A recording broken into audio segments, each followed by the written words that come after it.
Problem থাকবে।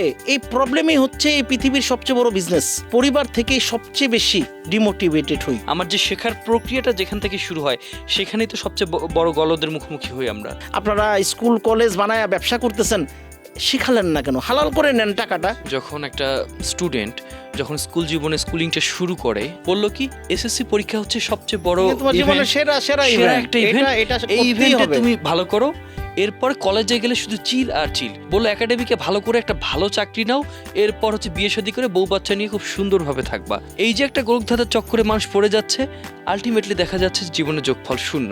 যখন পড়ালেখা শেষ, সবকিছু শেষ, তখন বলে যে সবার তো চাকরি হয়, তোমারটা হয় না কেন?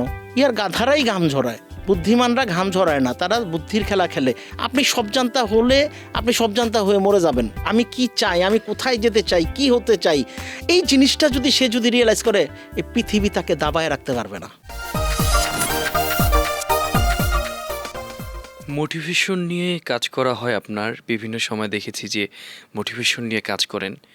জানতে চাই এই মোটিভেশন আদৌ কি মানুষের দরকার? ইয়ার এই দুনিয়াটা চলছে মোটিভেশনের উপরে, পুরো পৃথিবীটা, ঠিক আছে? পুরো পৃথিবীটা, প্রত্যেকটা কাজ, প্রত্যেকটা জায়গায় আপনার মোটিভেশন, আপনার উদ্দীপনা, আপনার উজ্জীবিত হওয়া, আপনার যে কোনো কাজের প্রতি অ্যাগ্রেসিভ হয়ে কাজ করা, ওইগুলো সব মোটিভেশন থেকেই আসে। একজন হতাশ মানুষ দ্বারা কিছু হয় না। একজন উজ্জীবিত মানুষ বা একজন পজিটিভ মানুষ যখন কাজ করে, সেখানে মোটিভেশন ক্রিয়েট হয়। আর মোটিভেশনের আমি অল্টারনেটিভ যদি কথা বলি, সেটা হচ্ছে একটা ক্ষুধা। আমি যেটা আমাদের সমাজের অধিকাংশ মানুষের ভেতরই নাই। এখন ক্ষুধা বলতে যদি আমরা শুধুমাত্র ভাত মাছ তরকারি ফলমূল, সেটা না।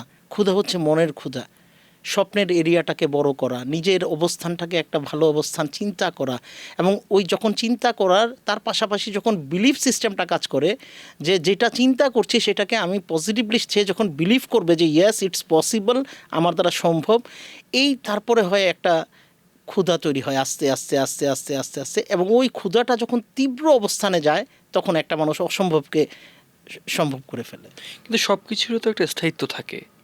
আমরা দেখি যে আমি নিজেও যখন মোটিভেটেড হচ্ছি, রাতে যখন অনেক বেশি ডিপ্রেশনে যাচ্ছি, দেখা যাচ্ছে কোনো একটা বই দেখে সেখান থেকে আমার ভালো লাগছে, আবার দেখা যাচ্ছে যে কিছু একটা পড়লাম, কিছু একটা জানলাম, সেখান থেকে মনে হচ্ছে কালকে সকাল থেকেই শুরু করব। তো মোটিভেশন, ইমোশন, ইনফ্যাচুয়েশন, এমন অনেক শোন আছে যেগুলো হচ্ছে সার্টেন একটা মোমেন্ট পরে থাকে না। একদম ভালো কথা কেন আমরা বলেছেন, মোটিভেটেড হচ্ছি? একদম ভালো কথা বলেছেন।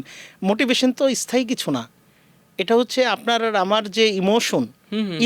সো আলটিমেটলি ভাবে যেটা হয় সেটা হচ্ছে যে আপনাকে নিজে মোটিভেট করতে হবে, আপনাকেই মোটিভেট করতে হবে। আর মোটিভেশন ধরে রাখার জন্য যেটা হয় যে আপনার ভিজুয়ালাইজেশনটা, কল্পনা শক্তি দিয়ে আপনি যা চাচ্ছেন বা যেটা করছেন সেটার উপর বেশি বেশি করে ফোকাস করা। কল্পনার জগতে পূর্ণ একটা নিয়ন্ত্রণ আনা দরকার।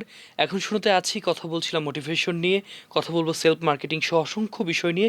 আমাদের সাথে রয়েছেন আফজাল হোসেন, যিনি একজন মোটিভেশনাল স্পিকার, রাইটার, অনেকগুলো পরিচয় রয়েছে। আপনি একজন মার্কেটিং এক্সপার্টও। ওয়েলকাম করছি। ধন্যবাদ ধন্যবাদ ধন্যবাদ।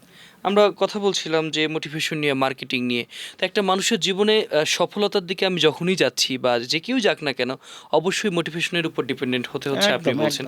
কিন্তু ভাইয়া দেখা যায় যে আমরা নিজেরাও একটা সময় মোটিভেটেড হই, কিন্তু এই যে মোটিভেটেড হয়ে যে আমরা ইনিশিয়েটিভগুলো নেব, সেখানে আমাদের একটা ঘাটতি থেকে যায়। আমার মনে হচ্ছে যে আমি কালকে থেকে এটা শুরু করব, তো স্টার্টিংটাই কিন্তু আমার হয় না। দেখা যাচ্ছে আমি স্টার্টিং নিতে যাচ্ছি, ইনিশিয়েটিভটা শুরু করতে যাচ্ছি, ওই সময় মনে হচ্ছে যে আমার যে রিদমটা ছিল, এটা খুব অল্প সময়ের মধ্যে নষ্ট হয়ে যায়। আমি যদি বলি যে অ্যাকচুয়ালি আমরা বিভিন্ন ট্রেনিংও আমি এই কথাগুলো বলি যে আমাদের বেশিরভাগ মানুষ কেন ব্যর্থ। এই পৃথিবীতে অল্প সংখ্যক মানুষ কিন্তু খুব বেশি এগিয়ে যায়, আর ম্যাক্সিমাম পিপল অ্যাভারেজ একটা অবস্থানে থাকে। আর আমি এটার অনেকগুলো কারণ আছে, তার মধ্যে স্পেশালি প্রথম কারণটা হচ্ছে, আমি যদি ধরি যে আমরা উৎসাহকে ধরে রাখতে পারি না, আমরা আমাদের ইমোশনকে কন্ট্রোল করতে পারি না। আমরা কি করি, অল্পতে উৎসাহিত হয়ে যাই, খুব উত্তেজিত হয়ে যায়, নিজেকে খুব, নিজের ইমোশন লেভেলটা অনেক হাই হয়ে যায়, কিন্তু সেই যে আগ্রহটা থাকে সেটাকে আমরা নিজেরাই আস্তে আস্তে আস্তে ভুলে যাই। সো এটা একটা ফার্স্ট কারণ।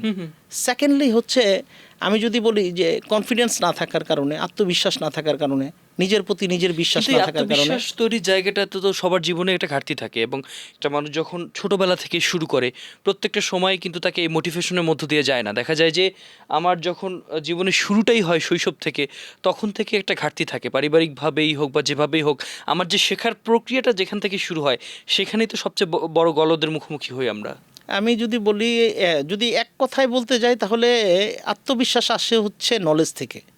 আপনার ভেতরে যদি ইনফরমেশন না থাকে, তাহলে আপনি আত্মবিশ্বাসী হবেন কিন্তু না। আমাদের পারিবারিক সিস্টেম থেকে শুরু করে শিক্ষা ব্যবস্থা, বিস্তরভাবে যদি বলতে চাই আমাদের যে সামাজিক অবকাঠামো, সেখানে তো আমরা কোনোভাবে আসলে শেখাটাকে আত্মবিশ্বাসের সাথে পারছি না। শেখাটাকে যে আমি উপভোগ করব, এটা যে আমার সাথে কাজে লাগানো হবে, কাজে লাগাবো, কাজে লাগানোর যে আনন্দটা আমার একদম জীবনের শুরু থেকে শুরু হবে, সেটাই তো আমার কোনো চর্চা নেই এই জায়গায়। একদম একদম বাস্তবে, মানে একদম আমরা একটা আস্তে আস্তে একটা সঠিক পয়েন্টের দিকে যাচ্ছি। অ্যাকচুয়ালি গলদটা রুট, অর্থাৎ শেকড়েই ঘাটতি আছে। ছোটবেলা থেকে আমরা পরিবার থেকেই সবচেয়ে বেশি ডিমোটিভেটেড হই।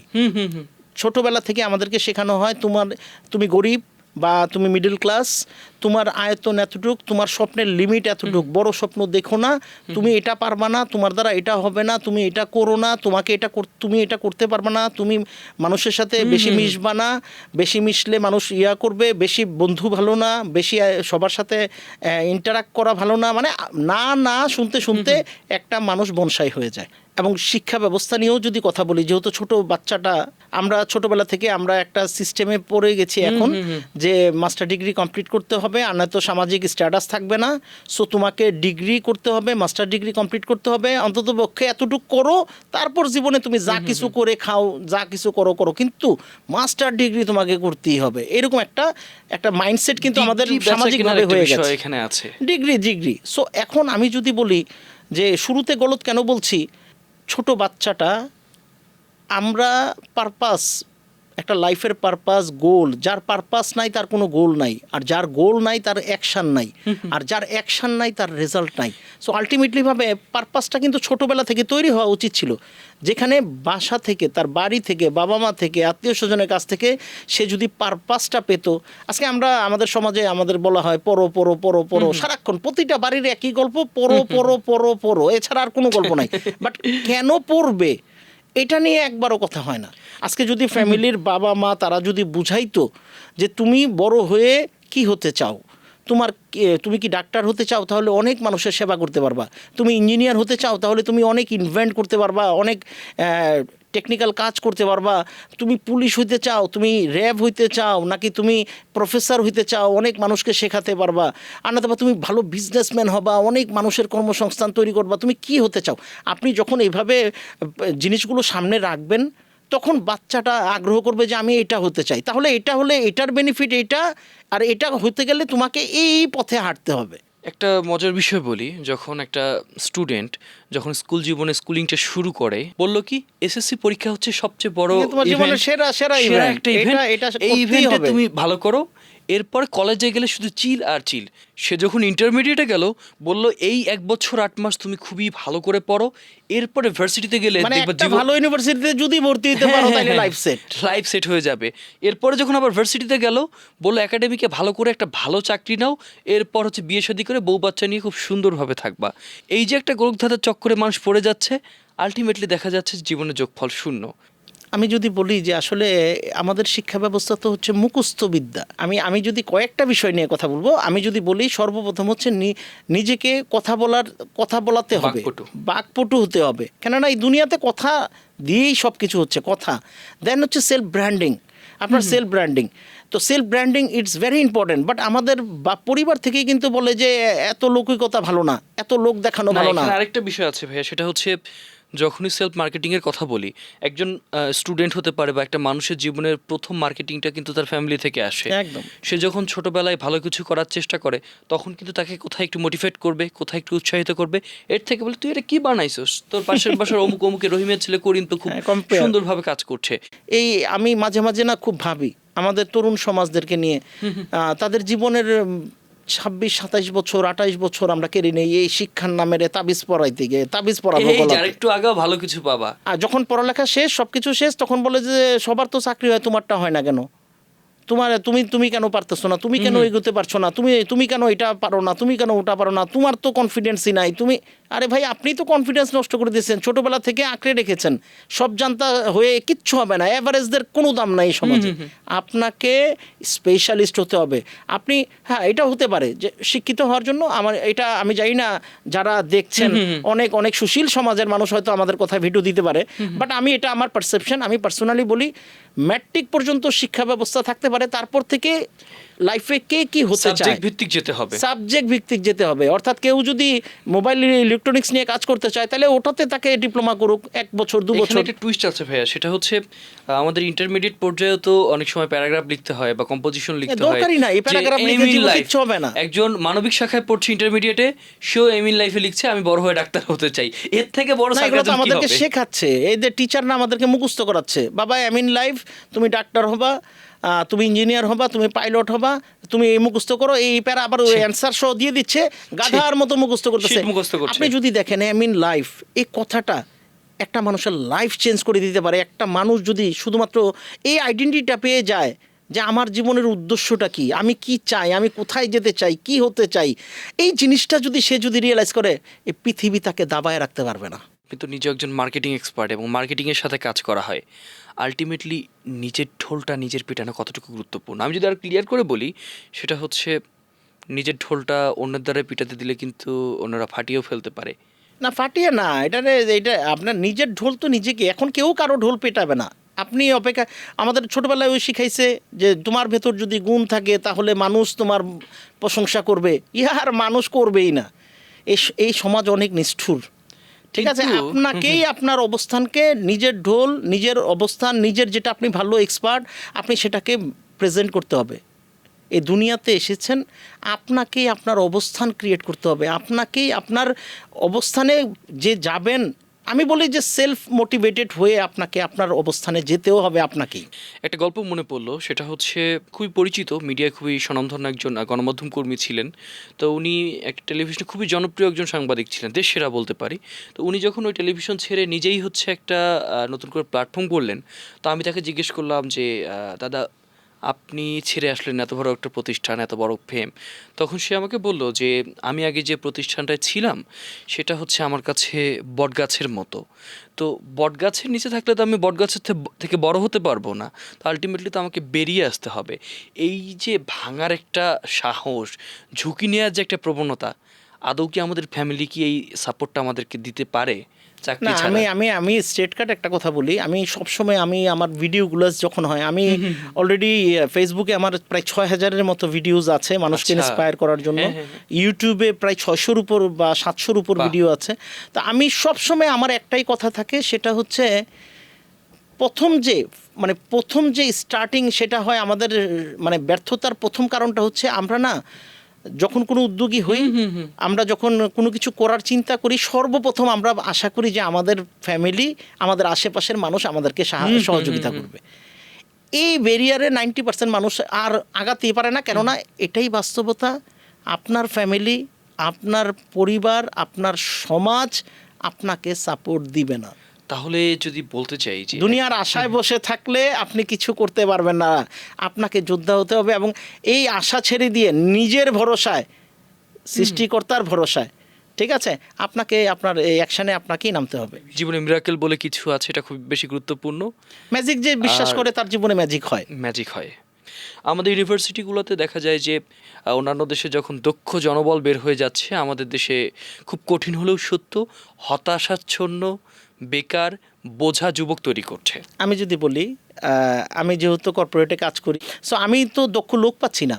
অ্যাকচুয়ালি আমি মানে কেউ বিভিন্ন নামি দামি প্রাইভেট ইউনিভার্সিটি থেকে আসছে বা পাবলিক ইউনিভার্সিটি থেকে আসছে, যখন ইন্টারভিউতে বসি ম্যাক্সিমাম মানে তাদের তো অ্যাকচুয়ালি তারা কি জানে, কিছু জানে না, সার্টিফিকেট ছাড়া কিচ্ছু নাই। এখানে একটু ইন্টারাপ্ট করাই, সেটা হচ্ছে এই যে আপনি বলছেন যে পাবলিক ইউনিভার্সিটি, প্রাইভেট ইউনিভার্সিটি, আসলে কি ইউনিভার্সিটি ম্যাটার করে? নো, এটা ওদের, আমাদের বাচ্চাদের দোষ না। এটা হচ্ছে আমি যদি বলি না কোচিং ব্যবসা করুক, তাতে আমার নাই, ব্যবসা সুযোগ পেয়েছে, প্রবলেম এই পৃথিবীটা চলে প্রবলেম সলিউশনে, সো প্রবলেম আছে, সলিউশন করবে, বিজনেস এখান থেকেই বের হয়ে যাবে। আমার একটা কথা হচ্ছে যে একটা ছেলে যদি কম্পিউটার টিপাটিপি, মানে গান, মুভি, ফেসবুক, ইউটিউব না, কম্পিউটার নলেজ, আপনার এক্সেল জানতে হবে। আপনি যদি চাকরি করতে চান তাহলে এক্সেল জানতে হবে, আপনাকে ভালো এক্সেল জানতে হবে, ওয়ার্ড টাইপিং জানতে হবে, বাংলা টাইপিংও জানতে হবে, ওই অভ্র দিয়ে হলে হবে না। গ্রাফিক্সের ডিমান্ড এখন চলে এসেছে, গ্রাফিক্সের এআই সম্বন্ধে নলেজ নিতে হবে আপনাকে, ঠিক আছে? সো এগুলা কেন আমাদের পড়ালেখার ভেতর থাকলো না? আমাদেরকে এই 28 বছর কি পড়াইলেন তাইলে? আমি কেন কম্পিউটার আলাদা করে শিখতে হবে আমাকে? আমার সবচেয়ে বড় বিষয় হচ্ছে খুব কষ্ট লাগে যে তোমাদেরকে ওই গ্রাজুয়েশন বা এই ডিগ্রি ছাড়া পৃথিবীতে তোমার কোনো মূল্য নাই, সার্টিফিকেট লাগবে, সার্টিফিকেটের ব্যবসা হয়ে গেছে। আমি জানি না দর্শকের ভেতর অনেক মানুষ হয়তো বা মাইন্ড করতে পারে আমার কথা, দিস ইজ মাই পারসেপশন, আপনারা জ্ঞানী মানুষ, আপনারাই বোঝেন। বাট আমি আমার বোধ থেকে আমি বলছি, একটা ইউনিভার্সিটি কমপ্লিট স্টুডেন্ট কেন গিয়ে ইংলিশ ল্যাঙ্গুয়েজ ক্লাবে গিয়ে আবার ইংলিশ শিখতে হবে? কেন আপনারা তাহলে ইংলিশে তাদেরকে ক্লিয়ার করছেন না? কেন কম্পিউটার শিখতে হবে? কেন তাকে গিয়ে সফট স্কিল নিতে হবে? কেন তাকে মোটিভেশনাল স্পিকারের মোটিভেশন নিতে হবে? বিভিন্ন ট্রেনার আছে যারা বিভিন্নভাবে ট্রেন আপ করে, আসেন আমরা ট্রেন আপ করে দিব, আপনি ভালো চাকরি পাবেন। কেন ট্রেনিং করতে হবে? তাহলে গত 28 বছর, 26 বছর, 25 বছর এই যে ইউনিভার্সিটির ব্যবসা খুলে বসছেন, আপনারা স্কুল কলেজ বানায়া ব্যবসা করতেছেন, শিখালেন না কেন? হালাল করে নেন টাকাটা হালাল করে নেন। এই যে দক্ষতাগুলোর কথা বলা হয় এবং আমাদের দেখা যাচ্ছে যে সব কিছু একটা পারফেকশন এর কথা বলা হয়, আদৌ কি পারফেকশন কথা বলায়, নাকি পারফেকশনটা হওয়া উচিত আসলে অন্যকে ইমপ্রেস করার জায়গায়? পারফেক্ট বলে কিছু নাই এই পৃথিবীতে। পারফেকশন বলে এটা এক ধরনের ভান। পারফেক্ট এই পৃথিবীতে কোনো কিছু থাকে না, সব আপেক্ষিক। এইটা পারফেক্ট বলে কিছু নাই, আপনাকে পারফেক্ট হতে হবে। আপনি যদি পারফেক্ট অবস্থান, মানে একটা অবস্থান সৃষ্টি করলে, আপনি কাজ করলে কাজ হয়, কাজ না করলে কিছু হয় না, ঠিক আছে? সো এখন আমি যদি বলি যে আজকে আমাদের যে যুব সমাজ, আজকে আমরা লাইবিলিটি ক্রিয়েট করতেছি, আমার খুব মায়া লাগে। এই যে আমার ছেলে, আমার মেয়ে, তারাও কিন্তু পড়াশোনা করছে, পড়াতে হচ্ছে, সমাজ পড়াচ্ছে, আমিও পড়াচ্ছি, ওই যে একটা চক্রের ভেতর পড়ে গেছি। বাট যেমন আমার ভেতর একটা পারপাসটা কি, যে আমি জানি যে আমি কি করব, আমি কি চাই। সো যেমন ম্যাক্সিমাম ছেলেমেয়েরা দেশের বাইরে চলে যাচ্ছে, আজকে আমার ছেলেমেয়েরাও চলে যাবে, কেন তাদের ফ্রেন্ড সার্কেলরাও নাই, তারাও চলে যাচ্ছে। দক্ষ জনবলগুলোকে কাজে লাগাতে পারছি না আমরা। বাট অ্যাসেট তো হচ্ছে এই যুব সমাজই তো অ্যাসেট। আজকে চীনের কথা আপনি যদি দেখেন, চীন এত মানুষ, এত জনসংখ্যা, পৃথিবীর সবচেয়ে বেশি জনসংখ্যা আমার ধারণা চীনে আছে। অর্থনৈতিকভাবে যদি বলেন, টেকনোলজিক্যাল যদি বলেন, পৃথিবীর সব দিক থেকে এগিয়ে আছে চীন। সর্বাঙ্গে ব্যথা, ওষুধ দিব কোথা? আমরা ব্যথাও ধরতে পারি না। আজকে কিন্তু আমরা অনেকগুলো ব্যথা বের করে ফেলেছি। তো আপনি তো নিজেও মোটিভেশন নিয়ে কাজ করেন, আপনি মার্কেটিং নিয়ে কাজ করেন, আপনি নিজেও লেখালেখি করেন, জীবনভিত্তিক অনেক বই লেখাও আছে আপনার। আপনাকে যদি বলি খুব সুন্দর 5টা পরামর্শ দিবেন যারা যুব সমাজ রয়েছেন, যারা হতাশায় ভুগছেন, তাদের প্রতি।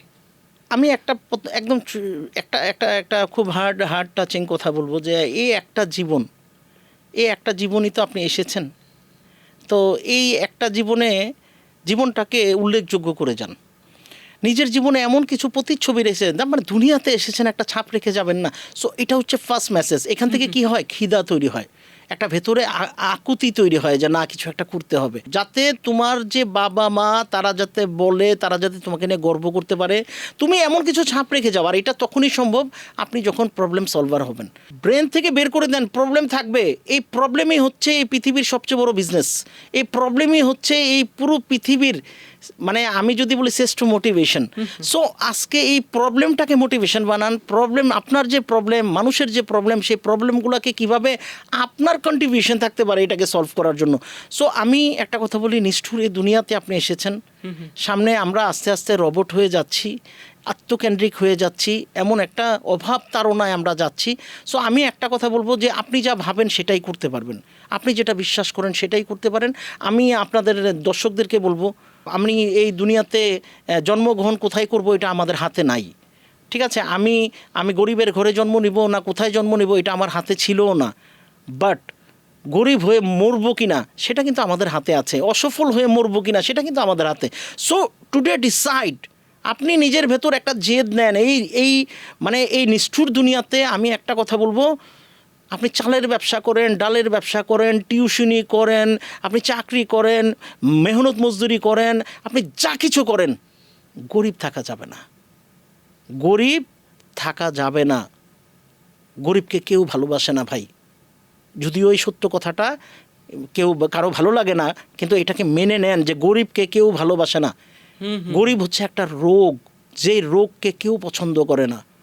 সো লাইফটাকে চেঞ্জ করেন, নিজের অবস্থানকে এত মেহনত করেন, এত আপনি যদি বলেন যে আপনি ব্যর্থ, তাহলে ওখানে যান যেখানে আপনি যাননি কখনো, ওই কাজ করেন যে কাজ আপনি এখনও করেননি, ওই সব কিছু ভাবা শুরু করেন যা এখনও কেউ ভাবে না, ওই সব কিছু বলা শুরু করেন যেটা কেউ বলে না। সো আপনি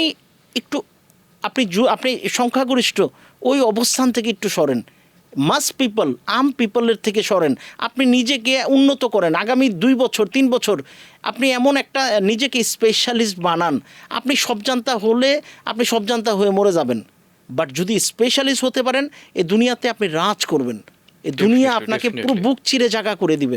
সো সবার প্রতি একটা আহ্বান, গরিব থাকা যাবে না। নিজের জীবনটাকে বদলানোর জন্যই আপনি এসেছেন, আপনি নিজের জীবনটাকে বদলান, আপনার মাধ্যমে আপনার পরিবারের হালত বদলাবে, এবং আপনার পরিবার ভালো থাকলে, এরকমভাবে সবাই যদি ভালো থাকে, একটা সুখী দেশ আমাদের বিনির্মাণ হবে।